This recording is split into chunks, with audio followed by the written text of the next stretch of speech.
Assalamualaikum warahmatullahi wabarakatuh. Selamat malam Bapak Ibu. Saya hari ini akan berbicara mengenai feel good, law of attraction.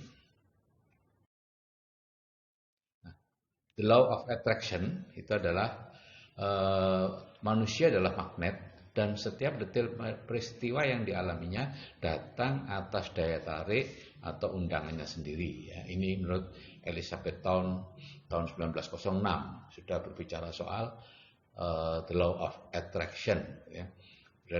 Di Indonesia baru akan persiapan kemerdekaan, gitu ya. Yang kedua, segala sesuatu yang kita pikirkan dengan segenap perhatian, energi, dan konsentrasi pikiran, baik hal positif maupun negatif, akan datang ke dalam kehidupan kita. Nah, disinilah Bapak Ibu, orang miskin tambah miskin, orang kaya tambah kaya. Karena orang miskin umumnya menarik kemiskinan dalam bentuk mengeluh. Mengeluh ini mahal, itu mahal, gitu ya. Kalau orang kaya, enggak. Ya. Begitu juga kalau Anda misalnya berpikir tentang hutang, apakah itu mau melunasi hutang atau mau menambah hutang, maka Anda sedang fokus ke hutang sehingga hutangnya akan bertambah. Ya, sehingga meskipun Anda ingin melunasi hutang, tetap saja hutangnya akan bertambah. Jadi lupakan hutang, berpikir saja tentang kemakmuran. Ya.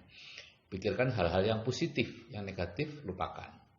Bukan berarti Anda melupakan hutangnya, ya hutangnya tetap dibayar dengan secara otomatis gitulah diatur ya sehingga Anda tidak lagi ter apa namanya fokus ke hutangnya.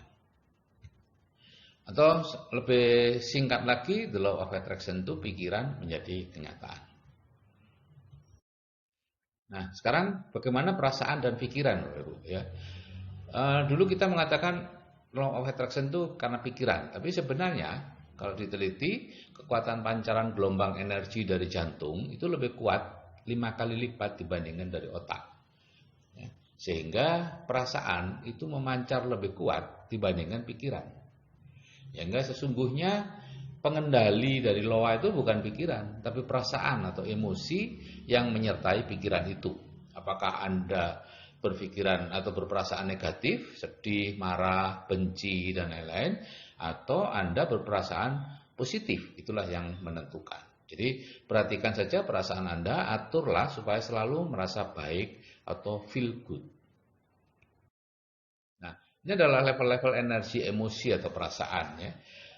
Usahakan ada di level power terus ya, minimal 200 itu energinya ya, berani atau afirmasi penegasan ya. Percaya, yakin, optimis, memaafkan, memahami. Anda lihat makin ke atas itu energinya makin besar. Di situ ketenangannya, tenang, hening, kebahagiaan yang luar biasa, emosi yang tidak terlukiskan itu karena pencerahan ya dan sebagainya. Tapi kalau Anda berada di bawah di dalam zona force, menghina orang lain ya, menganggap orang lain karena berbeda cara berpakaian saja sudah merendahkan, atau benci kepada suatu etnis tertentu atau kepada ya siapapun, Anda tanpa sadar Anda benci walaupun sebetulnya tidak tahu kenapa harus benci.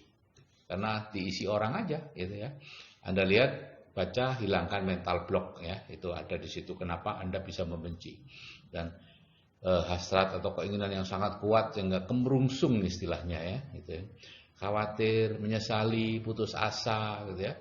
Nah, itu lebihan ya. Saya banyak mendapat pertanyaan atau pernyataan, "Dok, kalau saya misalnya ingin 100 juta 1 tahun lagi," wah itu kemerungsung banget, itu negatif banget Bapak Ibu. Hati-hati ya. Santai aja, Anda akan sampai ke sana. Ini ada 4 langkah untuk jadi selalu feel good atau selalu merasa baik ya, yaitu dengan membuat buku syukur dan jurnal syukur. Yang kedua bersikap fleksibel, dan yang ketiga berpikir bahwa semua hal belum bisa dinilai karena memang belum selesai.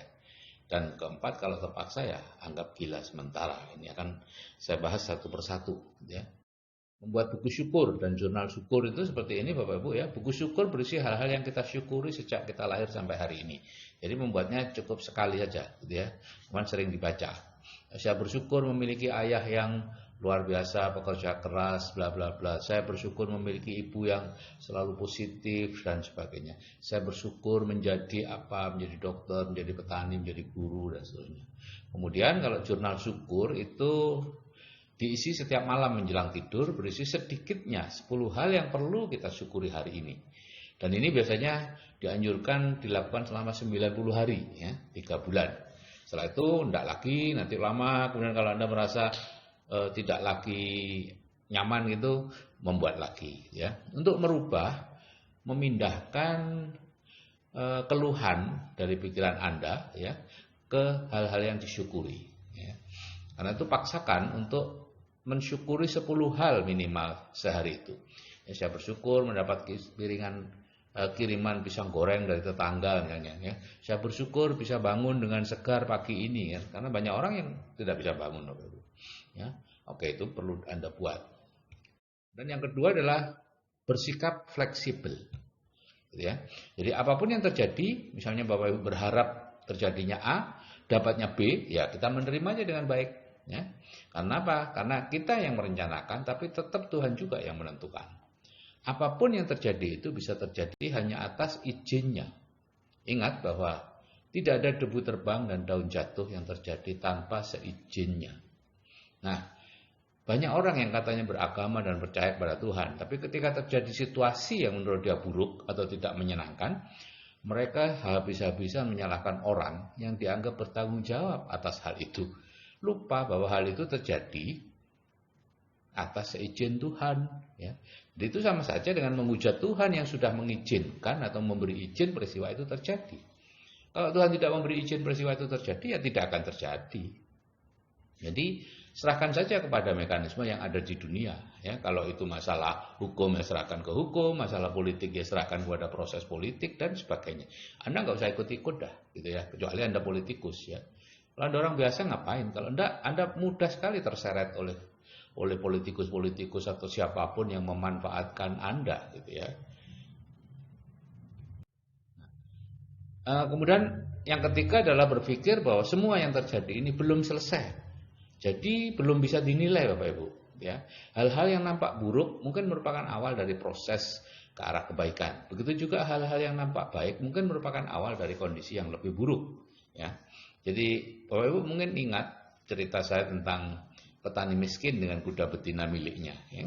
Jadi ada petani miskin di Cina. Saya tidak tahu kenapa kok di Cina, ya. Karena kenapa nggak dibuat di Sumba atau apa gitu, ya. Ya di Sumba aja deh. Ya, ada petani miskin di Sumba punya kuda betina, ya.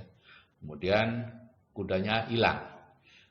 Tetangga-tetangga petani tidak merasa sedih, tapi petani santai aja.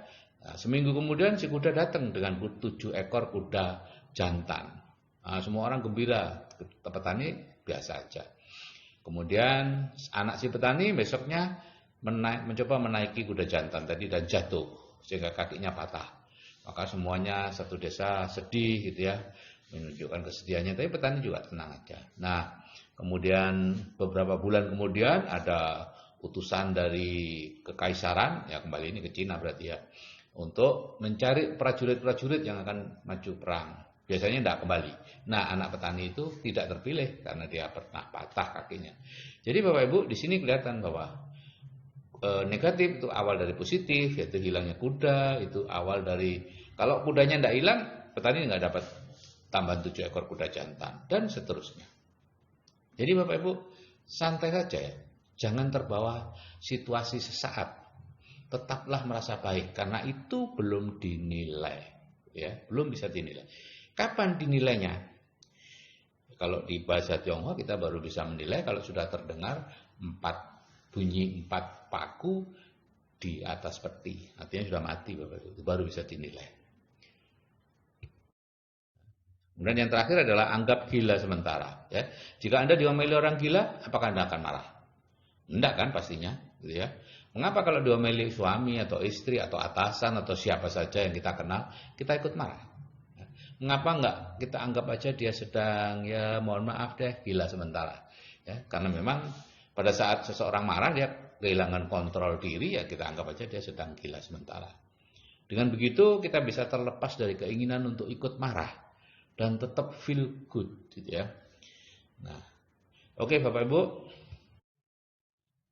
perasaan Anda saat ini menentukan masa depan Anda. Jadi jagalah perasaan Anda supaya tetap baik, ya. Usahakan perasaan Anda tetap di zona power, bukan zona force. Oke, saya kira sekian. Selamat malam. Wassalamualaikum warahmatullahi wabarakatuh dan salam sejahtera.